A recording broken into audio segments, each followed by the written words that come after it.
এই ফেসবুকের মৌলবি যারা হয়েছে খুব সাবধান। ফেসবুকে ফতোয়াবাজ চলছে জানেন তো, কিছু মেয়েরা ফতোয়া লিখে দিচ্ছে, ছেলেরা ফতোয়া লিখে দিচ্ছে, একটা পোস্ট করে দিচ্ছে, সেটাকে ধর্ম মনে করছে, দিন মনে করছে। আমি একটা পোস্টিং দেখলাম, লিখেছে ফেসবুকে, বিবির সঙ্গে ভালো ব্যবহার করা নবীজির সুন্নত, বিবির কপালে চুম্বন দেওয়া নবীর সুন্নত, বিবির কাজে হাত লাগানো নবীজির সুন্নত। লাস্টে লিখেছে বিবিকে নিয়ে বাজারে নিয়ে গিয়ে ফুচকা খাওয়ানো সুন্নত। আমি এই সুন্নতটা কোথায় ছিল? জিজ্ঞেস করুন মুফতি সাহেবকে কোন হাদিসে পড়েছে ফুচকা খাওয়ানো? ফুচকা নবীর জামানায় ছিল? নাউজুবিল্লাহ। মানুষকে গুমরাহ করা, এই কথাটা সম্পূর্ণ নিষিদ্ধ কথা। মুফতি সাহেব এনেও, আমি একটা জলসাই বলেছি, গুজরাটের একজন মুফতি একজন নায়িকাকে বিয়ে করেছে, মুফতি আনাস। ওই রকম মুফতি আমি পগটে রাখি। আর ওরা হচ্ছে সমাজের কলঙ্ক। যে নায়িকাকে বিয়ে করে তাকে পর্দায় রাখতে পারে না, হানিমুন করতে যাচ্ছে, ইসলাম শরীয়তে হানিমুন বলাটাই হারাম।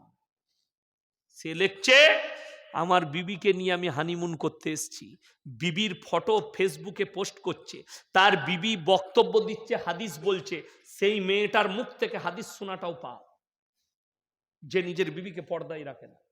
জিজ্ঞেস করুন মুফতি সাহেব আছে আমার পাশে, কি মেয়েদের গলার আওয়াজটাও পর্দা বলা হয়েছে।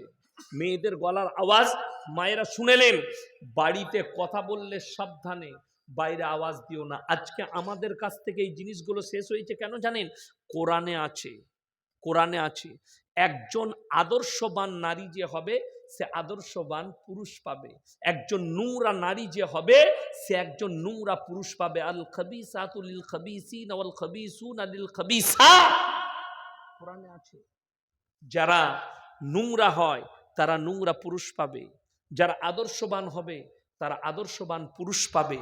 এবং আল্লাহ অর্ডার করেছে, আমরা মনে করি মৌলবীরা বানিয়ে বলে, কোরআনের পরের আয়াতে আছে, কারোর বাড়িতে প্রবেশ করলে সালাম না দিয়ে প্রবেশ করো না, অনুমতি না পাওয়া পর্যন্ত প্রবেশ করো না। আর আমাদের দেশে কি আছে? দরজা খোলা আছে, কই গো ভাবি কি করছো বলে ঢুকে পড়লো। ঠিক বললাম না ভুল বললাম? ইসলামী শরীয়তে জায়েজ নাই, নিষেধ করেছেন ইসলাম। কেন? আমি আপনাকে বলে দিই, আপনি যদি বাড়িরও সন্তান হন, ধরলেন 4 ভাই একটা বাড়িতে থাকে, এরকম বাড়ি আছে না নাই? সমাজে আছে। 4 ভাই একটা বাড়িতে থাকে, 4টা বউ আছে।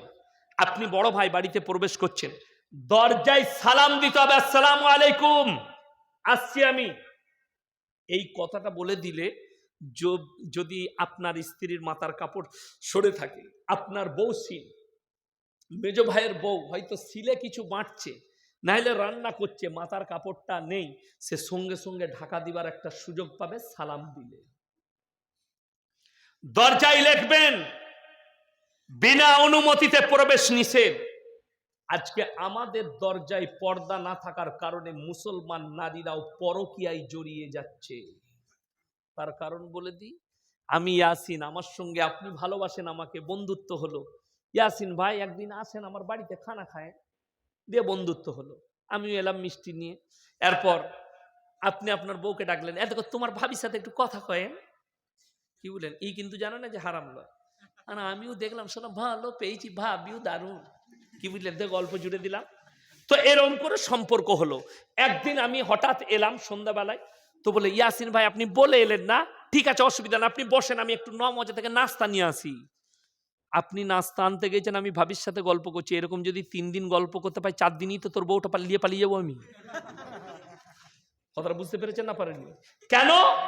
শরীয়ত সম্মত হারাম। আপনি যদি বলেন ইয়াসিন সাহেব আপনি তো আলেম মানুষ, আপনি আমার কথা বলছেন, কোরআন জিজ্ঞেস করুন, ওয়ালাকাদ হাম্মাত বি ওয়া হাম্মা বিহা লাউলা আররা বুরহান রাব্বি।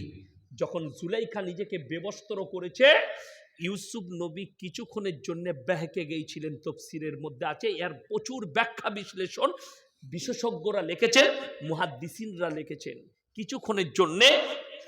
তারপরে ইউসুফ নবী বলেছেন ক্বালা মাআযাল্লাহ ইন্নাহু রাব্বি আহসানা মাসওয়ায়। একটা নবীর সামনে যদি একটা নারী উলঙ্গ হয়ে যায়, সেই নবীর মনকে যদি শয়তান ধোঁকা দিতে চায়, তাই